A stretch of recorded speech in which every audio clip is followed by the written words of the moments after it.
Hello hi అండి, welcome to my channel Leelakrishna music vlogs. ఎప్పుడు మామూలుగా రవ్వ లడ్డు చేసుకుని విసుగు పుట్టేసిందా? అయితే ఈసారి వెరైటీగా బీట్రూట్తో రవ్వ లడ్డు ఎలా తయారు చేసుకోవాలో చూద్దాం రండి. ఏం లేదండి, చాలా సింపులే. మనం రవ్వ లడ్డు ఎట్లా చేసుకుంటామో సేమ్ అదే ప్రాసెస్. కాకపోతే ఏంటంటే మధ్యలో మనం బీట్రూట్ జ్యూస్ యాడ్ చేస్తాం అంతే. ఇప్పుడు స్టవ్ మీద ప్యాన్ పెట్టుకొని దాంట్లో ఒక స్పూన్ నెయ్యి వేసుకోవాలి. నెయ్యి కొంచెం హీట్ అయిన తర్వాత దాంట్లో జీడిపప్పు వేసి బాగా దోరగా వేయించుకోవాలి. జీడిపప్పు ఒక్కటే కాదండి, ఇంకా మిగతా డ్రై ఫ్రూట్స్ ఉంటాయి కదా, బాదం పప్పు, కిస్మిస్, అలాంటివన్నీ కూడా చక్కగా చిన్న చిన్న ముక్కలుగా చేసుకొని అవన్నీ కూడా వేయించుకొని ఈ రవ్వ లడ్డూలో వేసుకోవచ్చు. అవన్నీ వేసుకున్న తర్వాత ఎలా ఉంటుందో మీకు తెలుసు కదా, టేస్ట్ అయితే నెక్స్ట్ లెవెల్లో ఉంటుంది. అవన్నీ ఇష్టం లేని వాళ్ళు ఇట్లా డెకరేషన్ కోసం ఇట్లా కొన్ని జీడిపప్పు మాత్రం వేయించుకొని పక్కన పెట్టుకొని మనం లడ్డు చేసుకునేటప్పుడు ఒక్కొక్క లడ్డు మీద ఒక్కొక్కటి పెట్టుకున్నాం అనుకోండి, చాలా బాగుంటుంది. ఇప్పుడు ఇవన్నీ కూడా చక్కగా వేగాయండి. ఇవన్నీ కూడా ఒక ప్లేట్లోకి తీసేసుకోవాలి. ఇప్పుడు అదే ప్యాన్లో రవ్వ వేసుకోవాలండి. బొంబాయి రవ్వ ఒక గ్లాస్ వేస్తున్నాను. ఈ బొంబాయి రవ్వ కూడా చక్కగా దోరగా వేయించుకోవాలి. మనం ఎప్పుడైనా సరే బొంబాయి రవ్వ వేయించుకునేటప్పుడు దగ్గరే ఉండి కలుపుకోవాలండి. ఎందుకంటే అది చాలా తొందరగా అడుగంటుతుందనమాట. అందుకని దగ్గరే ఉండి స్లోగా కలుపుకుంటూ వేయించుకోవాలి. ఈ రవ్వ వేగినట్టు మనకి ఎలా అర్థమవుతుందంటే కమ్మటి వాసన వస్తుందండి. అప్పుడు మనకి రవ్వ వేగిందని అర్థం. ఇలా వేగిన రవ్వలో మనం ఆల్రెడీ ఒక బీట్రూట్ని చిన్న చిన్న ముక్కలుగా కోసుకొని అవి మిక్సీలో వేసుకొని దాని నుంచి వచ్చిన జ్యూస్ని ఈ రవ్వలో పోయాలండి. మొత్తం ఒకేసారి పోసేయకుండా కొద్ది కొద్దిగా పోసుకొని కలుపుకుంటూ ఉండాలి. నేనైతే ఒక పెద్ద బీట్రూట్ని తీసుకున్నాను. దాని నుంచి వచ్చిన వాటరేనండి ఇవి. మీరు జ్యూస్ అనగానే మళ్ళీ మీరు పాలు పోసి పంచదార వేసి చేస్తారేమో, కాదండి. ఓన్లీ ఇది బీట్రూట్ వాటర్ మాత్రమే. మనం ఒక పెద్ద బీట్రూట్కి ఒక చిన్న గ్లాస్ వాటర్ పోసి మిక్సీ వేసిన తర్వాత మళ్ళీ అదే చిన్న గ్లాస్ వాటర్ని మనం వడకట్టి బయటికి తీసేసుకుంటాం. ఆ వాటరేనండి ఇది. ఈ బీట్రూట్ వాటర్ అంతా వేసేసిన తర్వాత ఇదంతా కూడా చక్కగా కలుపుకోవాలండి.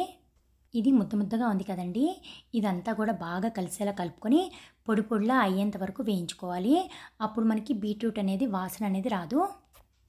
ఎప్పుడైనా మీరు గమనించారా అండి, బీట్రూట్తో ఏ వంటకం చేసినా అంటే ఫ్రై కానీ హల్వా కానీ అలాంటి ఏమైనా చేసినప్పుడు కరెక్ట్గా చేసామనుకోండి, ఆ వంటలో నుంచి బీట్రూట్ స్మెల్ అనేది రాదు. చాలా టేస్ట్గా ఉంటుంది.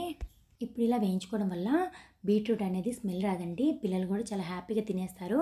ఇంకోటి ఏంటంటే ఇవి చాలా రోజులు నిల్వ కూడా ఉంటాయండి. వేగేటప్పుడు ఇట్లా గరిటతో ఇలా అంటూ వేయించామనుకోండి, ఈ రవ్వ అనేది తొందరగా వేగిపోతుంది. చూసారా, చక్కగా వేగిపోయిందండి. వేగిపోయింది అని మనకు తెలియాలంటే ఇట్లా మొత్తం అంతా కూడా పొడి పొడిలాగా రావాలి. అప్పుడు వేగినట్టు అర్థం. ఇప్పుడు ఇదంతా కూడా ఒక బౌల్లోకి తీసేసుకుందాం. మళ్ళీ అదే ప్యాన్ని స్టవ్ మీద పెట్టుకొని ఇప్పుడు దీంట్లో ఒక స్పూన్ నెయ్యి వేసుకోవాలి.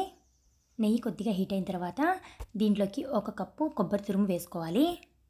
నేనైతే ఒక కొబ్బరి చిప్ప ఫుల్గా వేసానండి. ఇది ఒక ఫుల్ కొబ్బరి చిప్ప తురుము అనమాట. ఇదంతా కూడా దీంట్లో వేసేసుకొని ఇది కూడా చక్కగా దోరగా వేయించుకోవాలి. మనం కొబ్బరి లౌజ్కి వేయించుకుంటాం కదండి, మరి అంత కాకుండా ఇంకొంచెం తక్కువ వేయించుకుంటే సరిపోతుంది. కొంచెం గోల్డెన్ కలర్లోకి వచ్చేదాకా వేయించుకోవాలి. కొబ్బరి కూడా అంతేనండి, తొందరగానే అడుగంటుతుంది. దగ్గరగా నించొని కలుపుకోవాలి.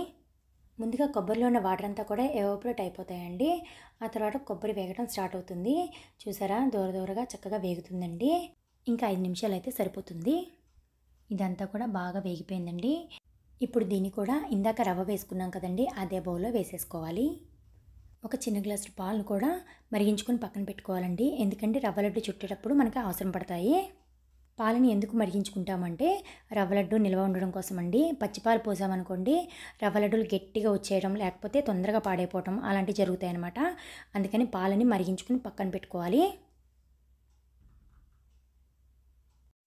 ఇప్పుడు చూసారు కదా, ఇందాక రవ్వని కొబ్బరిని కూడా ఈ బౌల్లో వేసేసుకున్నానండి. దీంతోపాటు ఒక 2 యాలక్కాయల పొడి, ఒక గ్లాసు పంచదార. అంటే మనం బొంబాయి రవ్వని ఏ గ్లాస్తో అయితే మెజర్ చేసుకుంటున్నామో అదే గ్లాస్తో సేమ్ పంచదార పోయాలండి. చాలామంది పంచదారని మిక్సీలో వేస్తుంటారండి. అలా వేస్తే గనక అసలు లడ్డూలు అనేవి టేస్ట్గా ఉండవు. ఇట్లా పంచదారలాగా వేస్తేనే మనకి తినేటప్పుడు తగులుతూ చాలా బాగుంటాయి. ఇప్పుడు ఇదంతా కూడా బాగా చేత్తో బాగా కలుపుకోవాలండి.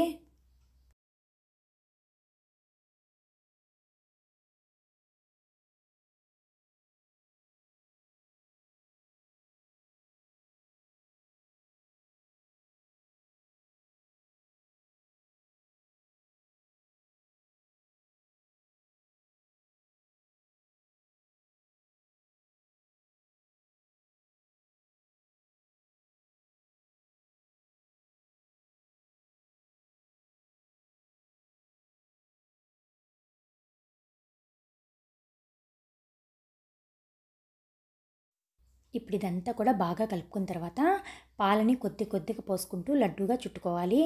ఎందుకంటే మనకి ఎక్కువ పోసామనుకోండి పాలు, మొత్తం అంతా కూడా పంచదార కరిగిపోయి జారు జారుగా అయిపోతుందండి మిశ్రమం అంతా. అందుకని అలా కాకుండా కొద్ది కొద్దిగా మనకి ఉండకి వచ్చేంతలా చూసుకోవాలి.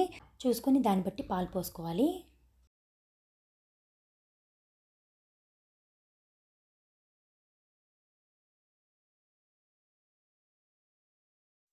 ఇప్పుడు ఇదంతా కూడా బాగా కలిసిపోయిందండి.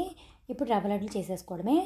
ఇలా చేసుకుంటూ మనం ఫస్ట్ వేయించి పెట్టుకున్నాం కదండీ జీడిపప్పు, దీన్ని ఒక్కో లడ్డుకి ఒక్కోటి పెట్టుకొని ఇట్లా డెకరేట్ చేసుకుంటూ ఇలా చుట్టుకోవాలి.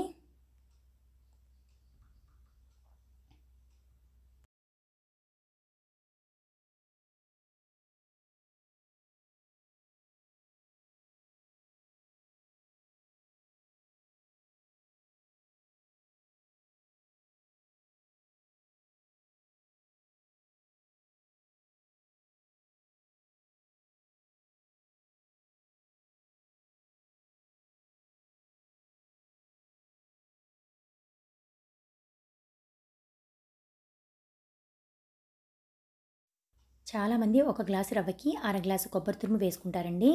నేనైతే సేమ్ మెజర్మెంట్లో వేసేసాను కాబట్టి మనం ఉండలు కొంచెం గట్టిగా చుట్టుకోవాలి. ఎందుకంటే ఇలా విడివిడిగా విడిపోయే అవకాశం ఉంటుందన్నమాట. కాసేపు అయిన తర్వాత పర్వాలేదు కానీ చుట్టుకునేటప్పుడు మాత్రం కొంచెం గట్టిగా చుట్టుకోవాలి. టేస్ట్ విషయానికి వస్తే అసలు ఈ రవ్వ లడ్డుని బీట్రూట్ రవ్వ లడ్డు అని చెప్తే ఎవ్వరూ నమ్మరండి. అది మాత్రం ఖచ్చితంగా చెప్పగలను. ఇంకా రెడీ అయిపోయాయండి మన బీట్రూట్ రవ్వ లడ్డులు. ఎలా ఉన్నాయో మీరు కూడా తయారు చేసి ఎలా వచ్చాయో నాకు కామెంట్ సెక్షన్లో చెప్పేయండి. ఈ వీడియో కనుక మీకు నచ్చినట్లయితే ప్లీజ్ సబ్స్క్రైబ్ చేసుకోండి. మరిన్ని వీడియోలతో మళ్ళీ కలుద్దాం. మీ లీలాకృష్ణ మ్యూజిక్ వ్లాగ్స్.